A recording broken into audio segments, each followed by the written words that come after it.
Welcome to the podcast, Max C. You're a real pro these days, huh? You gotta let them know.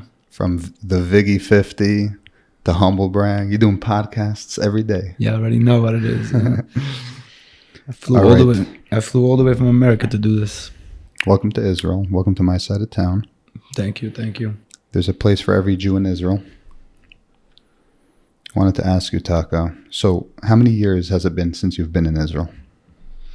I believe it was like 12 years or 13. Wow. The customs passport control asked me the same question. I went over there and they were like, I picked the line that took the longest for some reason. And I showed up over there and I see this lady and I'm like, yo, let's get this over. I have a wedding, I have this, I have that. When was the last time you were here?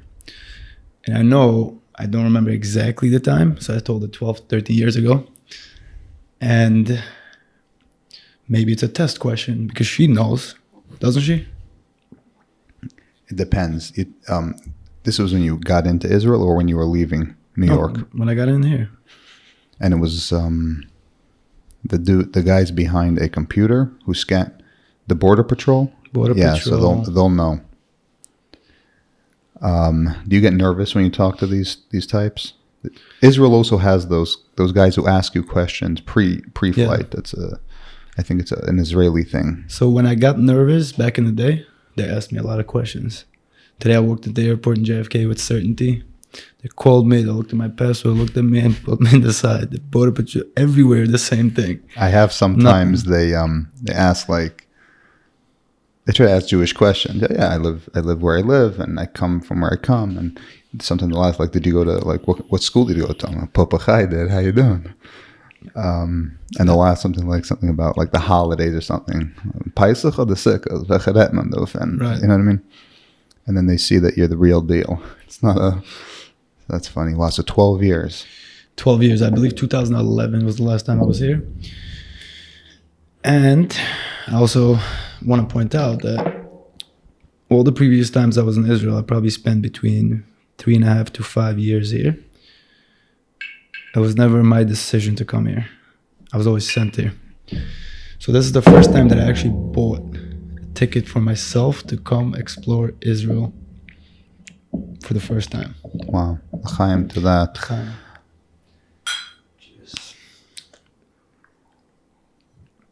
12 years is a long time. Oh, yes.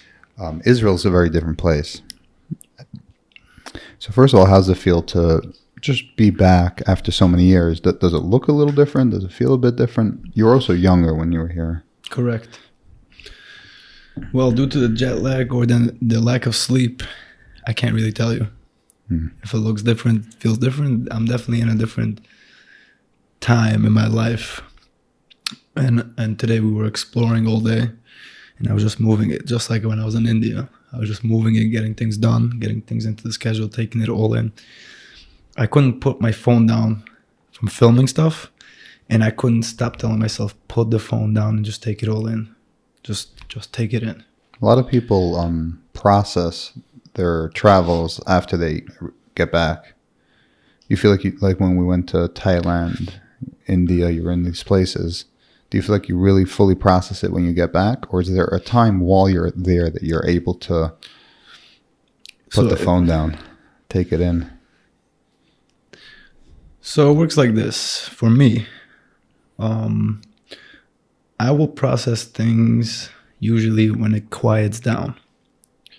If I go into the shower and I don't listen to music, thoughts start flowing. If I decide to do a meditation, thought starts flowing. Everything that's escaping me is coming back so I can process it. But nothing forces me to process immediately more than negative things that happen. When something negative happens, I have to process. I must. But the positive things, yeah, it sinks in a little later when time allows it. That's really interesting. You basically got off the plane at 4 a.m. or you said there was a delay, but you got in a bit later. You came straight down south. And then we hit up the Nova Festival Memorial, which is down in between Be'eri and Re'im.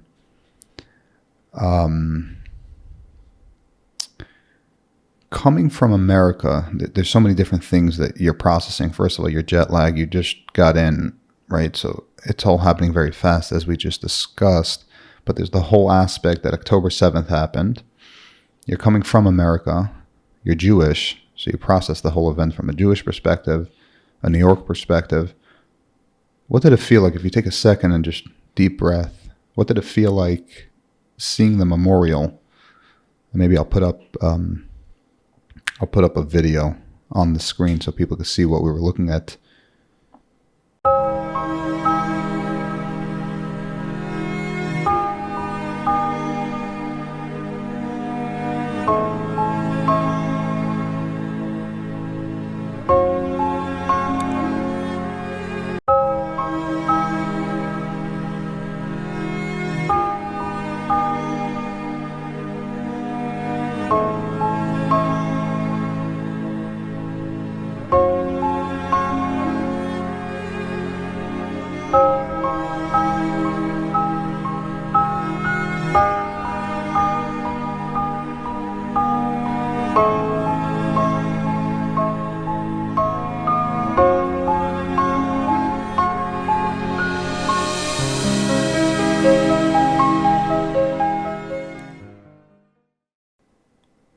What does it feel like seeing all those faces walking through all of that?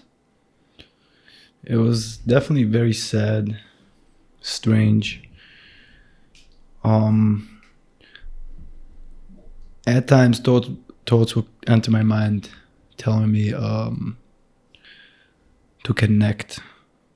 You know, if one would imagine going to that site, you would go for a reason to connect, and emotionally and everything. And if I didn't feel it emotionally at the time, I was fine with that, because I started the last few months or year or so to work on certain different things in my life that I'm fine if it doesn't hit me a way that I expect it to hit me. I don't expect it to hit me anyway, because once I expect, I get disappointment. Once I get disappointment, I get doubt. I got a conversation going in my head. So nowadays, I was there. I was present. It was very sad. It was definitely a time that I didn't laugh at all. I didn't even sit down the whole time. I didn't want to sit. I've seen the chairs. I've seen the things. I was like, I can't sit down. I can't smile. I can't laugh. This is a very sad environment. And yeah, my heart goes out to all those souls that came to just dance. Does it feel more real than only having seen some of the pictures and some of the propaganda online? Because everyone in New York who hasn't visited or hasn't been in Israel, essentially they're connecting through the imagery that's online, 2/3 of which are bullshit.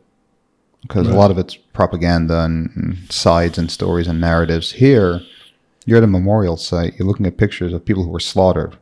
The focus isn't the hostages, which there's a big emphasis on that as well. But you're looking at hundreds of people, young people our age and younger, a lot of older as well, just barbarically slaughtered right where they stood.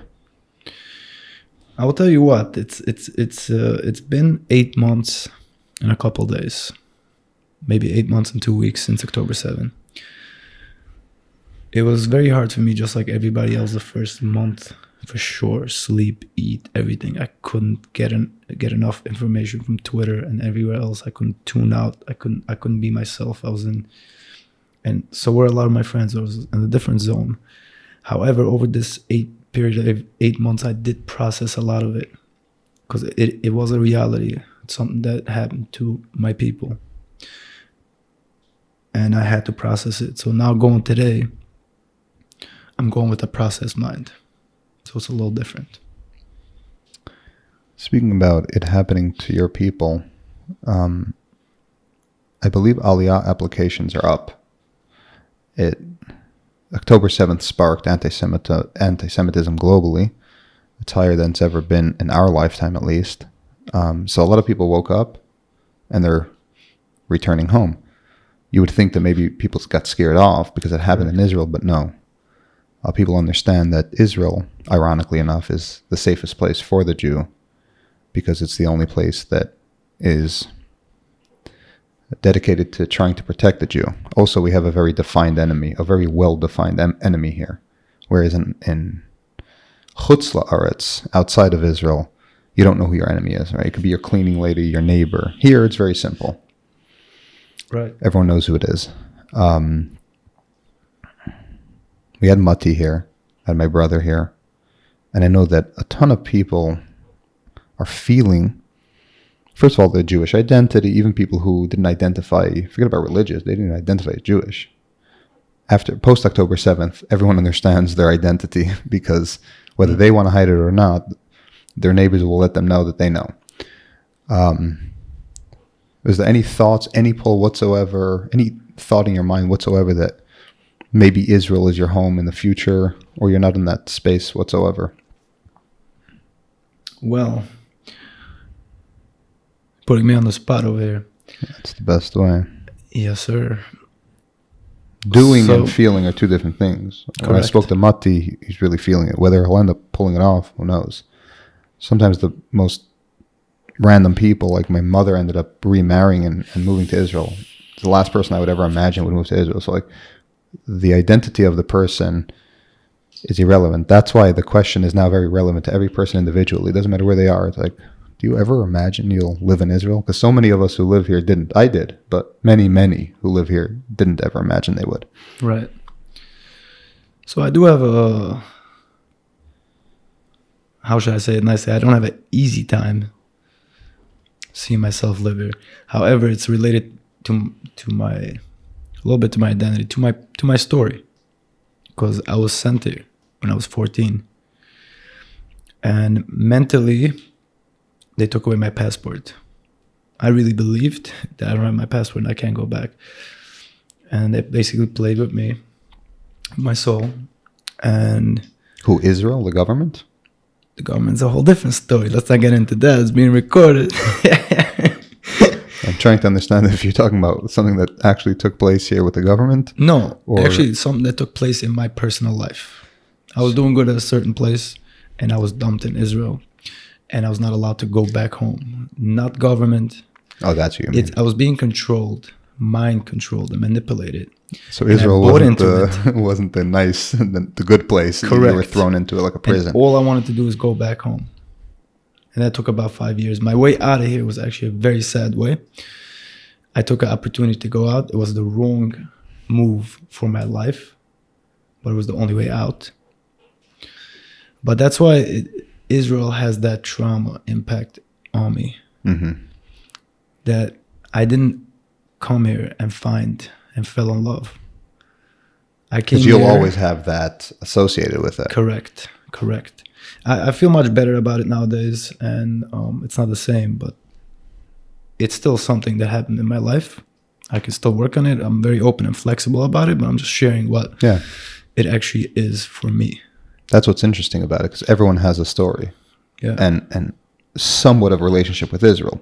Even people who have never been to Israel, because every Jew has to reckon with the notion that we pray 3 times a day for Israel. Correct. So how do we actually feel about it?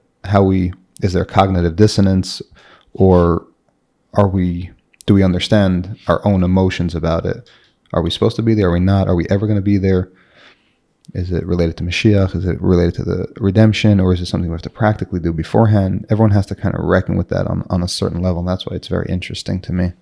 Correct. There's so many theories that my mind comes up with, and so many theories that I hear from other esteemed people, different mindsets, scholars, different Torah, from secular, from everywhere. But I'm not the professional to speak about it, so it's not my decision.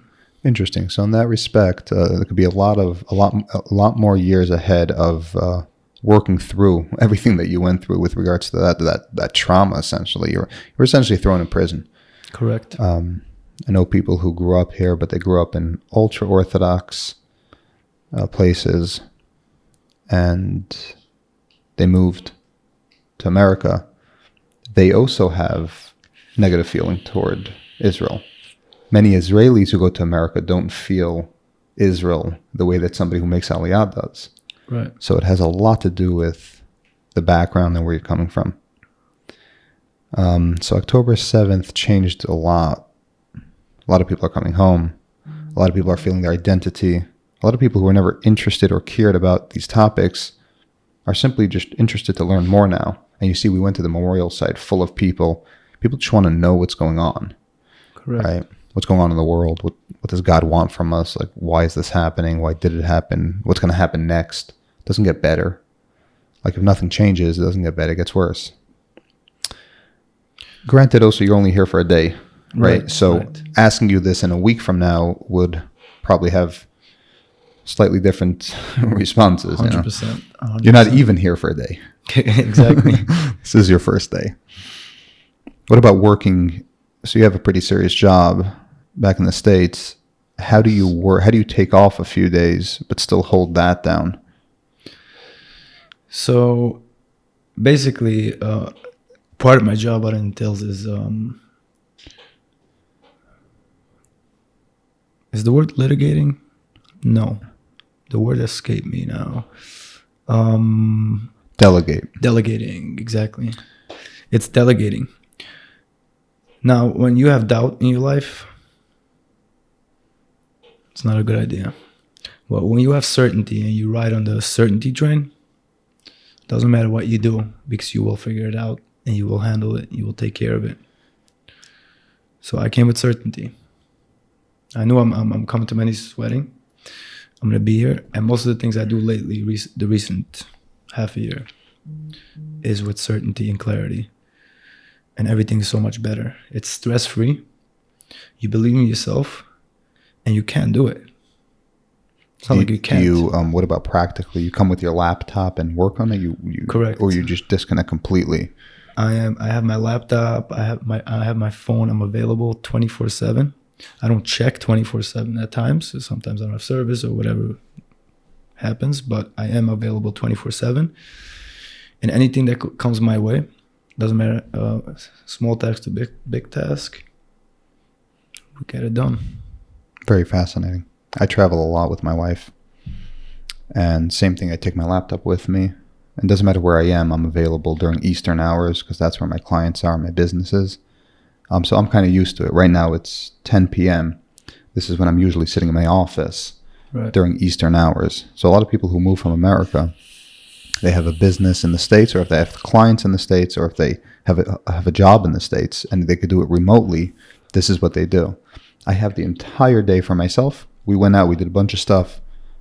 And when the day's winding down, it's just getting started in the States. Correct. And here I am. I'm available, so on and so forth. And many, many people make it work. And needless to say, an American income in Israel is ideal, to say the least. It is very interesting because a few months back, I was looking for a certain therapist.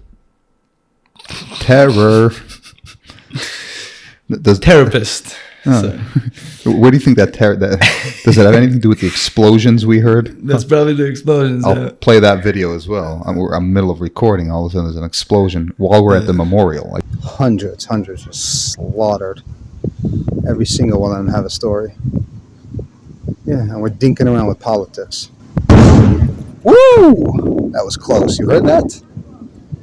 That, my friend, was an explosion. You don't know. Okay, nobody's running, so I guess maybe it's training. There's like 4 or 5 pretty big explosions, and the last few were getting stronger and closer and closer. I felt that as well, and that's the thing here. But it was the theme. Like we were there. Like it wasn't like out of place. It was out of place. Shouldn't be any explosions anywhere. But like no, it walking is, around here in the South, it's training, right? But how do you know when it's not training? Well, obviously we know that when rockets are shot, the alarm goes off. The alarm wasn't going off, but to just hear these loud explosions randomly, you look around, nobody's reacting. Okay, so it's I guess all forest. You don't see any smoke. It's blocked from view. And if it is rockets, you just have to look up to the sky, and you'll see trails, right? Well, you run for the little shelters that we were in. Correct, but you can look up to the sky and see. Oh, those shelters. People stuffing into them and then those animals throwing grenades in. Man, it's hard to process that. Yeah. So the wedding's in Beit Shemesh. Weddings Bet Shemesh. What was I in the middle of saying before? I was looking for a therapist for somatic. Somatic therapy. Somatic therapy. I wanted to try it. I heard some good feedback on it. And there's a lot of good organizations in New York that help our people. You know, they have OK Clarity, they have Safe, they have numerous organizations. There's one called Relief. Now, back in the day when I would tell you I need a therapist, and you would give me one of those organizations, I wouldn't go. Because it brings me back to my past life, to my younger me. Because I feel like I'm just a case number. Like you're sending me into an organization. Oh, what's his name? Oh, this guy. Okay, he's client number 496. Yeah. Let's see. Let's pair him up with therapist number 7 is available at 8 o'clock. Okay, I'm not a case number, so I always had that stigma. Maybe is the word about it. But this time I wanted to do it because I was looking out for me. I don't care what anybody else thinks. Those thoughts didn't enter my mind. I called them up and they gave me a consultation. They gave me, and I told them what I want, what I'm looking for. And they gave me a few guys' numbers. 2 of them were from Israel. So here's the problem with Israel. They are available in Eastern times, very early. Right. I'm not going to wake up at 8. I don't wake up at 8, but I'm not going to do it at 8:30 in the morning on a Monday because my therapist is in Israel. You want to do it in the evening. I'm not even present yet. Yep. So that's my only issue with people who work in. Yeah, they're not available late afternoons and evenings in America. Yep, and it's even not my worse. issue. I figured it out. I found somebody else. It's not an issue. It's not mine. I'm just saying that was my experience with particular jobs in Israel that work on Eastern time. Right. Others work fine. My job I was doing today works fine. Because 9 o'clock in the morning, it's work. Yeah. It's not a therapy session. For healthy people in Israel working American hours, between 3 and 5 p.m. is like the latest. If you're talking to someone past 5 p.m. and they're in Israel, they're not on a good schedule. Because now they're up till 1, 2 a.m. and then you have a hard time falling asleep, blah, blah, blah. Right. 12, which is 5, is already pushing it. That's the end of the shift. But I can't believe that you live here, man. It's beautiful. It's gorgeous, yo. These mountains, these views. When I was on the way down from the airport to you, it's hot as hell outside, but I opened the window. I just wanted to smell it. Yeah. It's so good. Israel has a smell every time I come in. I'm just like, that's the smell of Israel. It's almost like this charcoaly. Yeah. It's different. Every country has a smell, but you get used to it when you come and go as much as I do. It's like a legit, this is Israel. I don't know how you do it. You do 12-hour flights. I love it. Yeah. I thank God every day for, I prayed 10 years to be able to move. I know people I knew a guy in Earmont who, his wife wasn't interested, and he prayed, thanks to Rabbi Nachman's teachings. First of all, Rabbi Nachman says that every Jew has to have a desire to move to Israel, and you have to pray for it. You have to build up a yearning. You can't just live in America and think that you're going to end up in Israel, or, correct. Oh, I want to, we all know about the million things and excuses why we can't move. I was in that boat. But turn it around for a second. I don't know who said that. Maybe it was Luba Shem Tov, maybe not. Don't quote me on it. Israel is within us also. I think I've heard that, but it's been many years. I don't know. But it's been said. Yes. So that satisfies that that urge. Earmont, you can stay in there. I'm just kidding. Oh, no. So this guy's wife didn't want to go. Instead of badgering her, he prayed, personal prayer for 15 years. 15 years of prayer. Wow. And she approached him and said, I'm ready to go. 0 friction, but 15 years of prayer. Right. I prayed for Israel for 10 years. That is very patient, yeah. Theology, I learned about it when I was 17, 18, when I started becoming spiritual and getting back into Jewish thought. And I started praying. 10 years later, it comes to fruition. Doesn't always come the way you think it'll come, but it comes.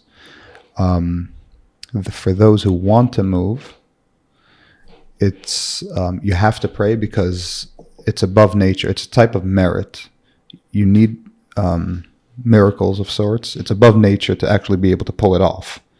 There's Right. millions of Jews in Israel, tens of thousands of which, maybe even hundreds of thousands, want to. They all have good reasons. Children in school, business, Government I know, like I funding. said, I prayed for 10 years. I know all this. You have to pray for it because ultimately it's above nature actually ending up here.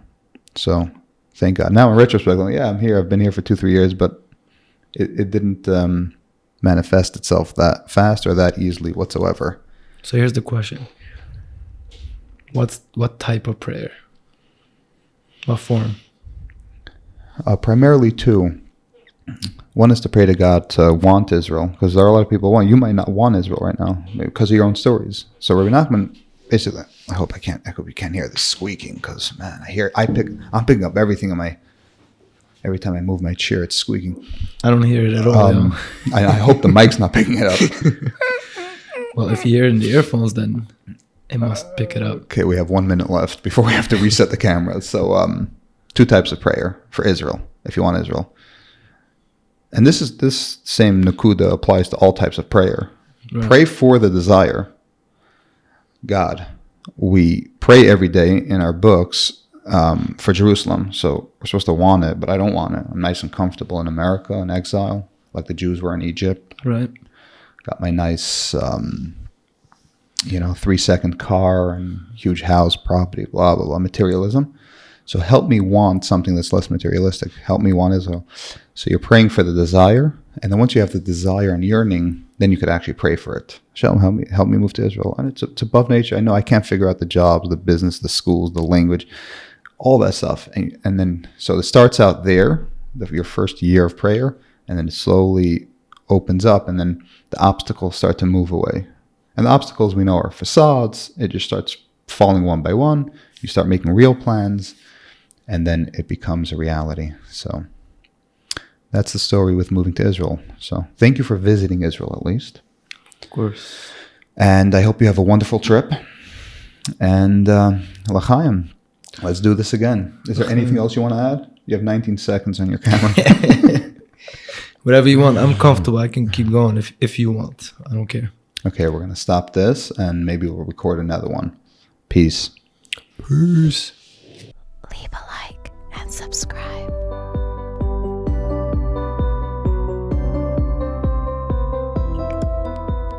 Subscribe.